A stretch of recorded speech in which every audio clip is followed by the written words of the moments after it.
Last season, when Kyrie Irving was still on the Boston Celtics, the team was in a constant wave of disarray. There were chemistry issues. There were issues pertaining to hierarchy. There was Kyrie Irving doing a lot of, doing a lot of manipulative press conferences or interviews that I believe that was putting a little bit more strain on the team versus getting done whatever it is Kyrie wanted to get done by doing that. And I think that Brad Stevens was a huge blame for the issues that the locker room had. But in the midst of all this, while all this was happening, everybody kept their focus on one person and one person in particular, Jayson Tatum. Okay, because Jayson Tatum, his rookie year was looked at as a superstar in the making. Okay, he had a fantastic playoffs. He played well during the regular season. I mean, he looked like he was the best draft pick in the prior draft of that season. But last year, the Boston Celtics kind of had sort of a down year. It ended pretty disappointingly, and Jayson Tatum took a huge blow. They questioned his game. They questioned his ability to get the job done. They questioned his potential. They questioned everything about this kid. Now that the kid is balling out, and now that the kid is pretty much fucking establishing himself as a future fucking star in the league, now everybody is riding the wave. Oh, Tatum, man. Now Tatum, he's great, man. Tatum this, Tatum that. Even Jaylen Brown. I mean, this just goes to show, man, how quick people will hop on a fucking wave and how quick they will hop off. But when you get it going again, how quick they will jump back on it.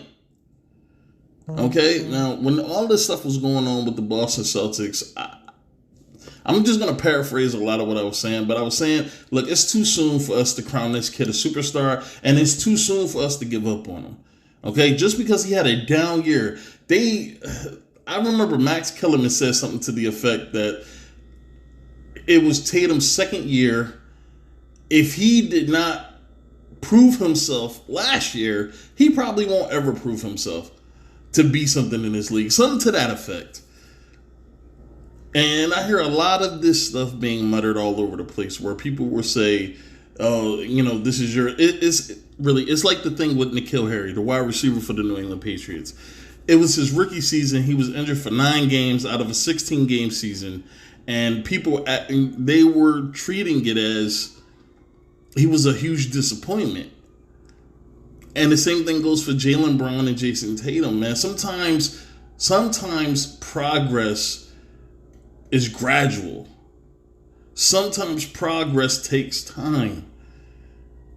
Look at Chauncey Billups. Chauncey Billups was a journeyman point guard in the NBA. He goes to Detroit, wins a championship. He becomes a household name.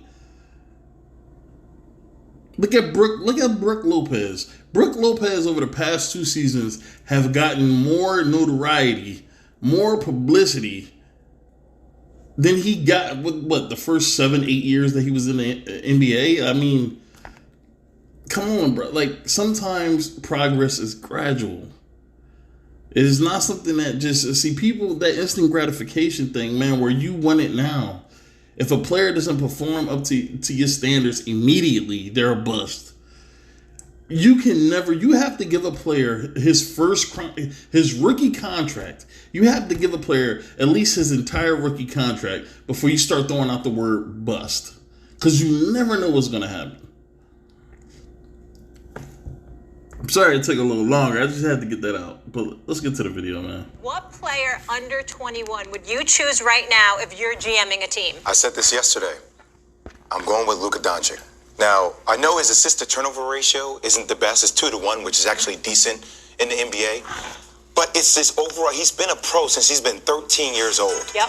And my thing is, when I think about a player, a star in this league, I want international appeal. If you want to look at this from a GM president perspective, right? Somebody to help me expand the global footprint of my brand for my franchise. I also want somebody that elevates everybody around him. There is not one person that I've seen that does not enjoy playing with Luka Doncic. Dennis Smith Jr. He did not like playing with that guy. Okay. The ball is literally, it's on a yo-yo. He makes everybody around him better. He's a triple-double machine. His defense may not be the best. Neither is Stephen Curry's. I can draft around that to a degree. Luka Doncic, in my opinion, which there's nothing wrong with it, he wants to be the king of the castle. Okay? He doesn't want any alpha male energy around him. He wants everybody to, whatever wave he's on, he wants his teammates to ride that wave and be fine with riding that wave. Anybody that might pose any sort of anybody that might bring any contentious, I can't even say the goddamn word right. Anybody that will bring any kind of competitive energy in when it comes to challenging him for the role of ball handler, facilitator, or even best player on the team. I mean, he most likely wants him gone, man. I mean, his rookie year when Dennis Smith Jr. pretty much fell out with the Dallas Mavericks, they moved him, which if you're going with Luka, which they are, obviously, you have to get rid of any energy that kind of combats the energy that Luka is bringing to the team. And, that's what happened. And now he has a bunch of role players who will shoot shots. They won't argue. They won't say anything. They understand that it's his team, and they'll just do their best to fill in whatever role they need to fill. Can he win like that? We'll see, I guess. Surround him with the right pieces in a game that is filled with wings and threes and pace and space. Luka Doncic is the future of the NBA. He's Dirk, but smaller, but also with a Steve Nash type handle. Luka turns 21 tomorrow, by the way. Happy birthday, Luka. Be safe out there. Luka's like Magic or Bird or LeBron. He's a basketball genius, Yes. and it's just obvious as soon as he steps out on the court. He is, and he'd be a fine pick for number one. But I would actually go with Zion. Luka's about to turn 21, as you said. Zion's like a year and a half younger. And yet when you look, and the reason I use PER, please don't think I think it's a perfect stat, but it's better than just points. It takes into consideration points, rebounds, assists, efficiency, all that stuff. It gives you Except for defense. It doesn't take account for defense. pretty good idea. Luka has a PER, I think right now is around 28. Zion's is 25. Small sample size. Much smaller sample size. I'm just saying, Health risk. he's a year and a half younger. Zion has a health risk, you're right. Zion Williamson is playing great basketball right now. He's kind of pretty much, obliterating my expectations for him, or what I thought I would see. But like they said, man, it's a small sample size. We don't know how this kid is going to look a year from now, 2 years from now, 3 years from now. I mean, I still want to see more. I need to see if he drops the weight. I need to see how, he's changing what it is he's doing to, ease some of the pressure off of those legs, that back. We need to see. So, And that may be a winning argument for Luka. But this is what I'm saying, assuming health. Yeah. I know it's a big assumption. Luka, because of Zion's athletic ability, there's room for improvement. Like if he learns how to shoot, which some guys do as the career goes on, he's a willing passer, all that stuff, there's upside. He's a 25 PER as a 19-year-old with tremendous upside. Luka's probably going to get... Yeah, but that's not as impressive as you're making it out to be. Because Zion Williamson is about, 280? Which is bigger than a lot of other players that he's probably being defended by. I mean, the game is faster. He's quick. Like, usually big dudes, like big power forward centers that have the body type of big power forwards and centers, they don't move quick. But then you get a LeBron James who's about 6'9", 250 that can move like a damn that can move like a point guard. I mean, you have that now. The game is freed up. He's not being... nobody's going to be physical with him. Like, this is... I don't know, man. I don't brag about what I see anymore. Because the game is so free. There's nothing prevented. It's like no resistance at all. There's no resistance whatsoever. You can get to the rim at will. And any sort of resistance that poses itself, foul calls here and there, foul calls.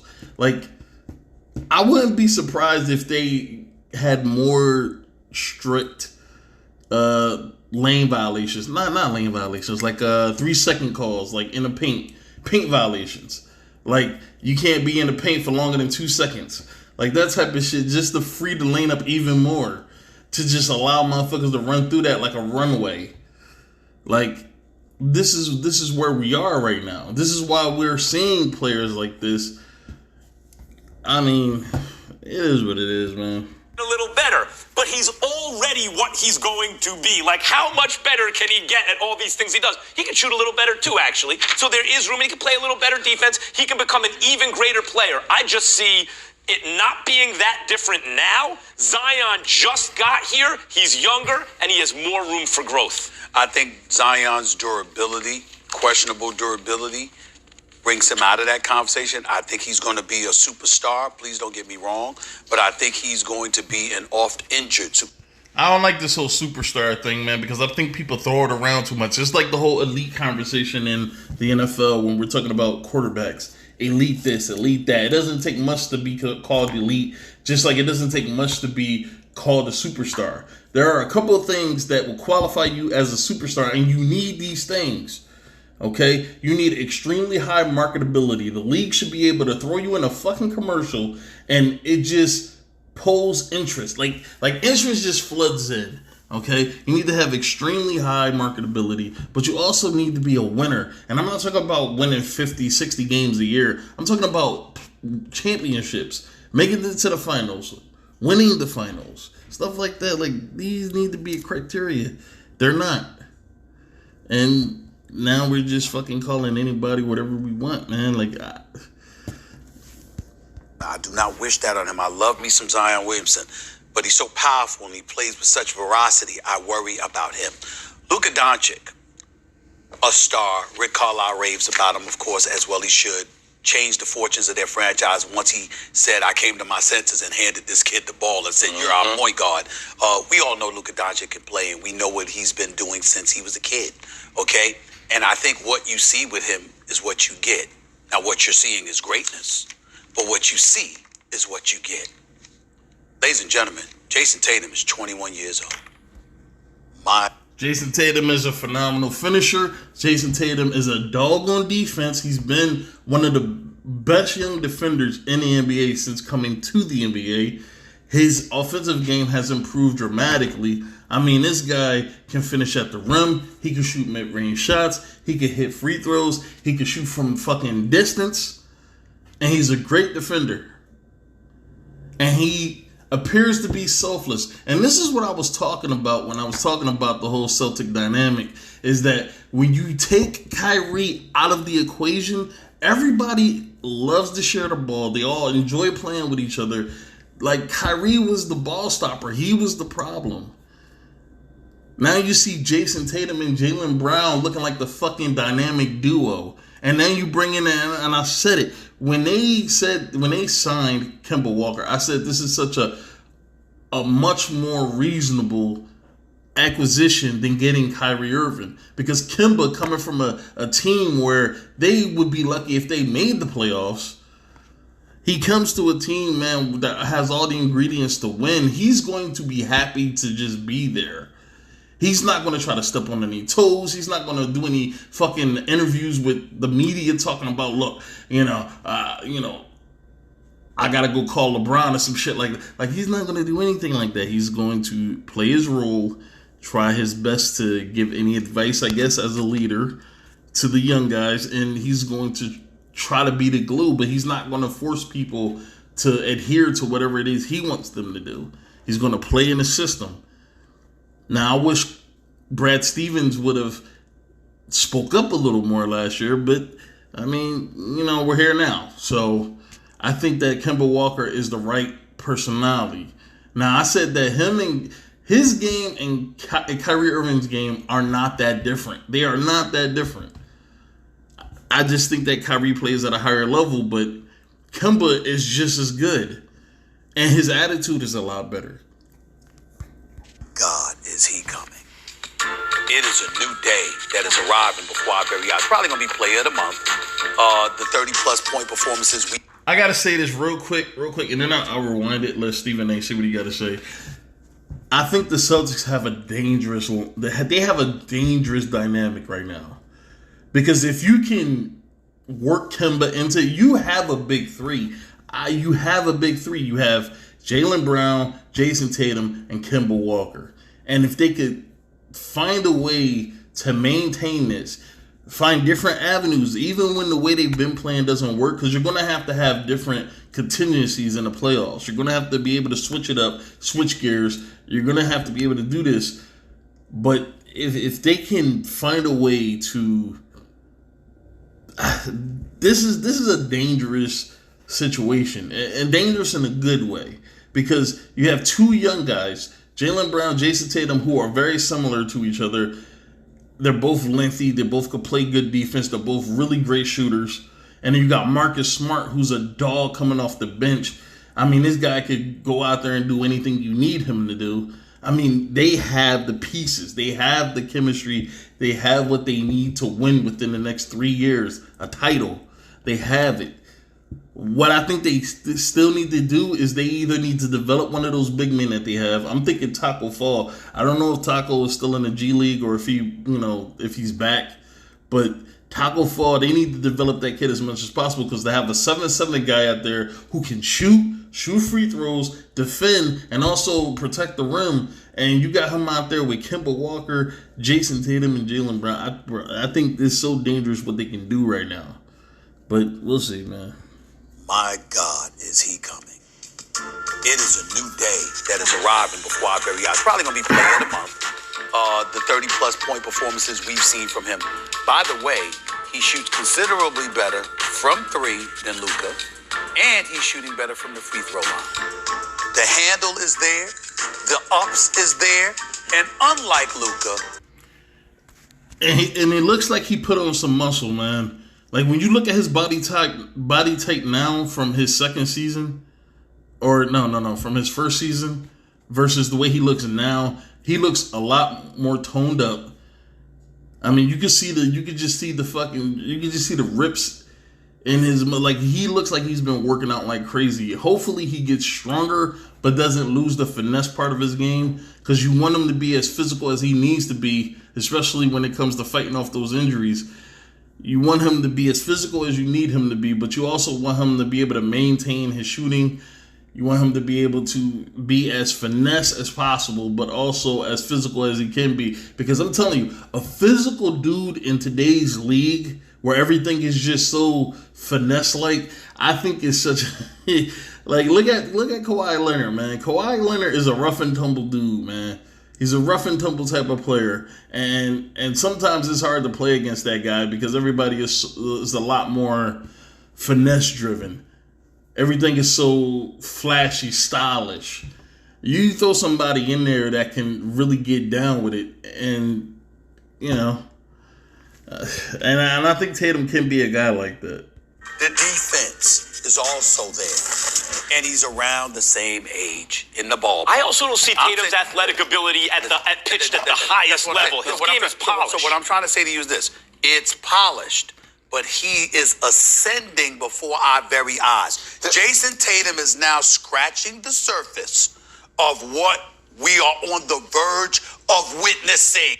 I think Jayson Tatum could be the next.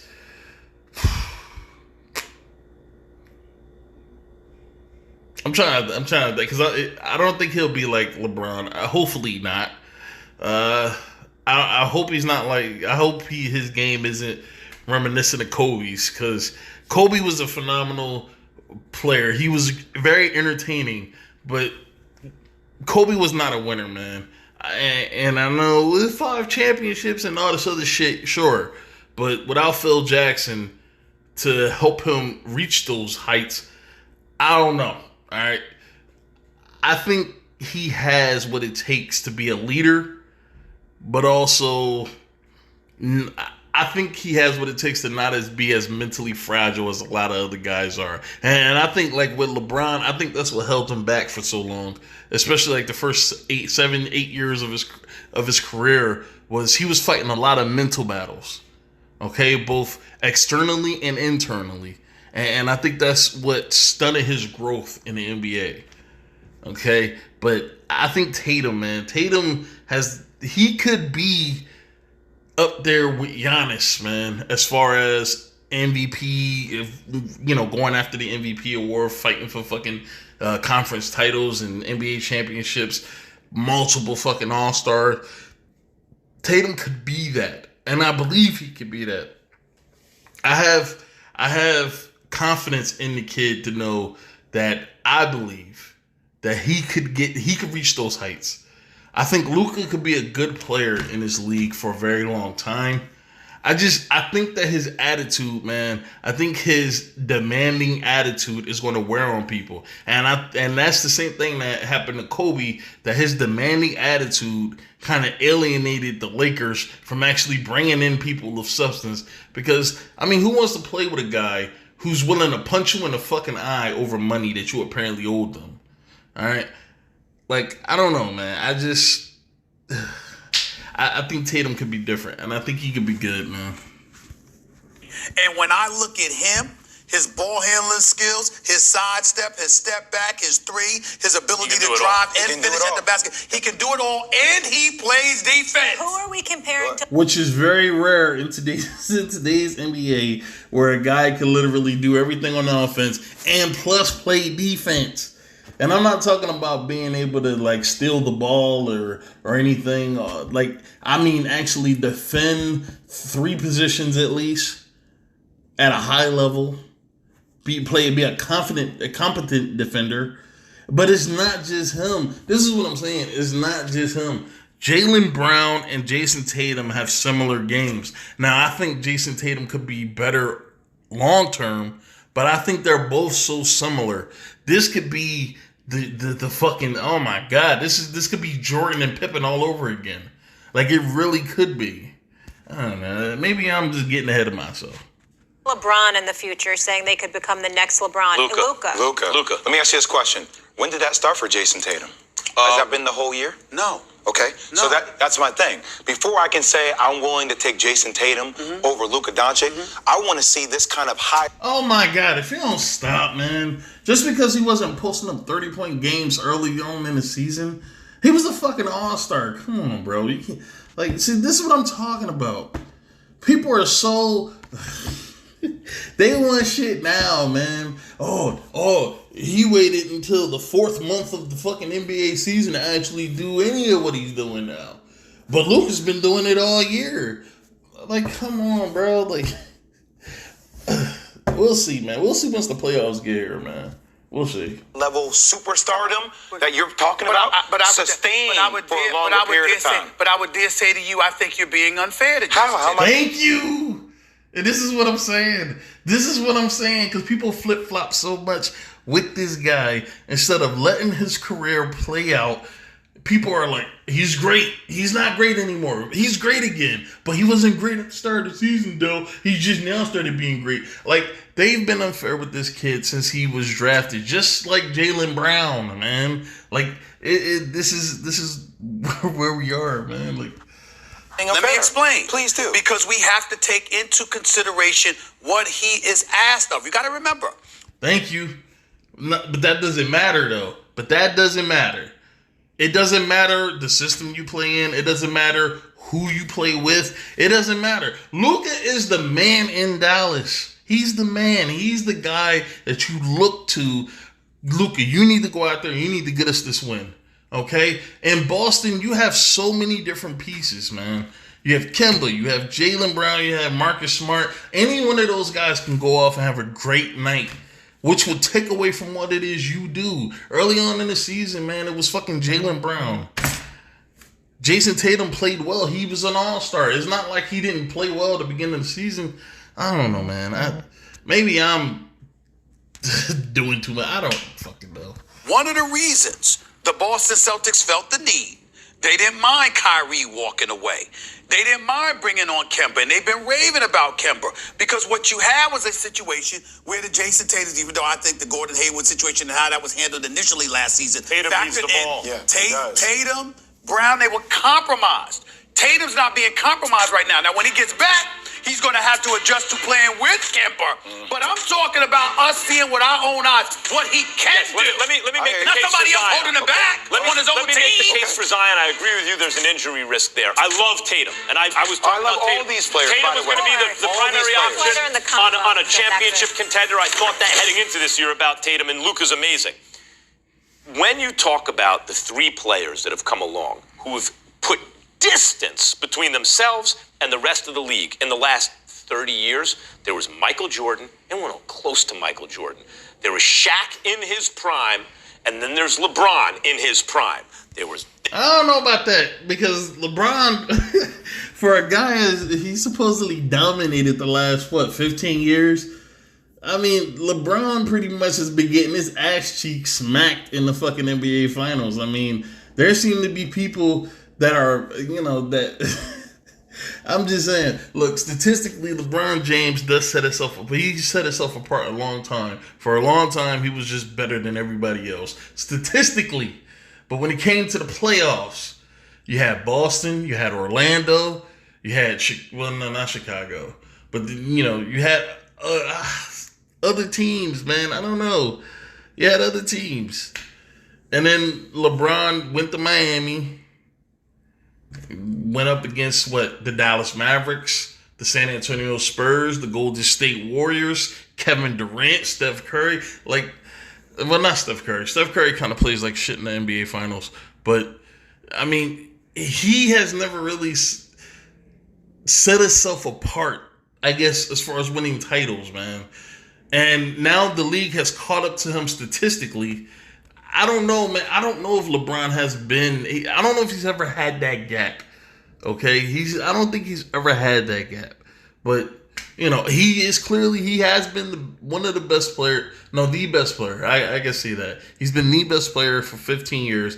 I just don't think that the gap was as big as a Michael Jordan versus everybody else.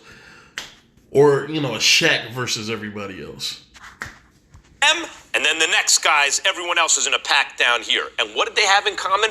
They were physically different from everyone else. Like Shaq, you may not say is the athlete of Zion, but at 7'1", 280, he was a special athlete. LeBron, a special athlete. Jordan, a special athlete.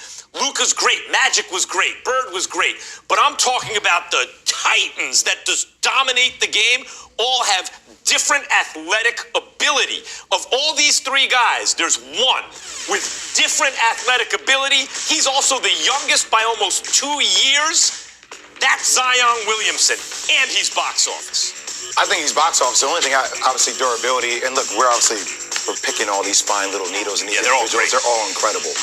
I need the player I want to draft to be able to go get me one down the stretch. Go get me one. Go in an isolated situation.